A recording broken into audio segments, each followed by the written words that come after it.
వ్యక్తి ఉన్నాడు. ఆ వ్యక్తి బిజినెస్ చేయాలనుకున్నాడు. అంటే కొన్ని వస్తువులు అమ్మాలనుకుంటున్నాడు పబ్లిక్కి. ఏం చేస్తాడంటే సర్వసాధారణంగా ఏమేమి వస్తువులు అమ్మాలి, ప్రజలకి ఏమేమి వస్తువులు అయితే బాగుంటాయి సెలెక్ట్ చేసుకుంటాడు. ఏ సెంటర్లో అమ్మితే బాగుంటుంది, మంచి సెంటర్ చూస్తాడు. అక్కడ 2 షట్టర్లు కిరాయి తీసుకుంటాడు, మంచి డెకరేట్ చేస్తాడు, షాప్ ఓపెన్ చేస్తాడు. ఇక కస్టమర్ కోసం ఎదురు చూస్తుంటూ కూర్చుంటాడు. అంతేనా కాదా? ఇంకేమైనా చేస్తారా? ఒక వ్యక్తి ఉన్నాడు, కొత్త ఆలోచన చేశాడు. అతను కొన్ని వస్తువులు ప్రజలకు అమ్మాలనుకున్నాడు. ఏం చేశాడంటే కొత్త ఆలోచనతో ఇంటర్నెట్లో బిజినెస్ స్టార్ట్ చేశాడు. ఇంటర్నెట్ ఉపయోగించి పబ్లిక్కి ప్రజలు వస్తువులు అమ్మడం మొదలుపెట్టాడు. ఒక యాప్ని కూడా తయారు చేశాడు. ఈ యాప్ ద్వారా ప్రజలకి వస్తువులు అమ్మడం మొదలుపెట్టాడు.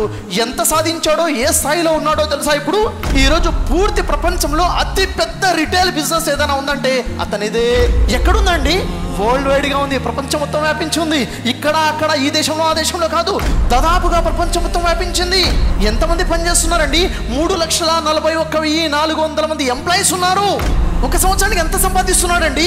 $136 బిలియన్ల, అంటే 8,78,280 కోట్ల రూపాయలు ఒక సంవత్సరానికి. అది కూడా 2016 సంవత్సరంలో తన ఆదాయం. ఎవరు అతను? ఏమిటి ఆ బిజినెస్? ఎక్కడుంది ఆ బిజినెస్? దాదాపుగా ప్రపంచంలో ప్రతి వ్యక్తి చేతిలో, ప్రతి వ్యక్తి జేబులో బిజినెస్ ఉంది. అదే మరేదో కాదు, అమెజాన్. కొత్త ఆలోచన. అతను కూడా వస్తువులు అమ్మడం కోసం పెద్ద సెంటర్ తీసుకొని పెద్ద మాల్ ఓపెన్ చేసి డెకరేట్ చేసి కూర్చుంటే ఎక్కడ ఉండేది? ఏదో పంజాగట్ట సెంటర్లోనో ఏదో బంజారాహిల్ సెంటర్లోనే ఉండేది. అతను చేశాడు కొత్త ఆలోచన, వ్యాపించాడు ప్రపంచం మొత్తానికి. ప్రపంచంలో నెంబర్ 1 డీలర్గా. ఎక్కడి నుంచి వచ్చింది రిజల్ట్? ఆలోచన. ఆ ఆలోచన ఎలా వచ్చింది? నేను చేయగలను. ఒక నమ్మకం నుంచి ఆలోచనలు వస్తున్నాయి. ఆలోచన ద్వారా పనులు వస్తున్నాయి. పనుల ద్వారా రిజల్ట్స్ వస్తున్నాయి. అతనే చేస్తాడా? అతనికే సాధ్యమా? నేను చేయగలను, ఇది నాకు సాధ్యమే. ఎందుకని రిజల్ట్లో తేడా ఉంది అంటే వాళ్ళు చేసిన పనిలో తేడా. ఎందుకు తేడా ఉంది? వాళ్ళ మైండ్ సెట్. ఒక మనిషి యొక్క మైండ్ సెట్ని బట్టి అతని పనులు ఉంటాయి.